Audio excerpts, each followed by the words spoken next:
அனைவருக்கும் வணக்கங்க. இது பாருங்கள், மல்பெரிங்க.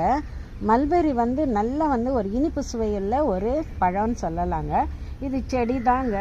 இப்போது இதை பாருங்கள், எவ்வளவு காய் வச்சுருக்கேன்னு பாருங்கள். இங்கே பாருங்கள், ஃபுல்லாக ஒவ்வொரு கிளையிலையும் பார்த்தீங்கன்னா முழுசும் நல்லா காய் வைக்குங்க. இப்படி கொத்து கொத்தாக காய் வைக்குது பாருங்கள்.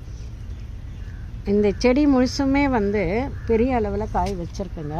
இங்கே கூட பாருங்கள், இது நல்ல பழமாகணுங்க. சிவப்பு கலராக இப்போ இங்கே காட்டுறேன் பாருங்கள். இந்த மாதிரி சிவப்பாக வரணுங்க. வந்தப்புறமா தான் நம்ம அதை பறித்து சாப்பிட்லாங்க. இப்போ இதுக்கு ஒரே ஒரு டிப்ஸுங்க. இந்த செடி இந்த அளவுக்கு பழம் வச்சு கொத்து கொத்தாக காய்க்கணும்னா ஒரே ஒரு டிப்ஸு.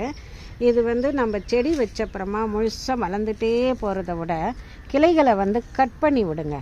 கட் பண்ணி விடும்போது தான் அதில் புதுசாக நிறைய காய் வைக்குங்க. அதனால் தொடர்ந்து இதை கட் பண்ணிகிட்டே இருங்க. நிறையா காய் வச்சு நம்மளுக்கு வீட்டுக்கு தேவையான பழங்கள் நம்ம இதிலேருந்தே எடுத்துக்கலாங்க. இது சீசன், இந்த குளிர் சீசன் அந்த மாதிரி பனிக்காலங்களில் இது நல்லா காய் வைக்குங்க. ருசியாக இருக்குங்க. ஒரு லேசான ஒரு புளிப்பு இருக்கும், ஆனால் இனிப்பு நல்லா இருக்குங்க. தொடர்ந்து நம்ம மாடி தோட்டத்தில் வச்சு வளர்க்கலாங்க. நன்றிங்க.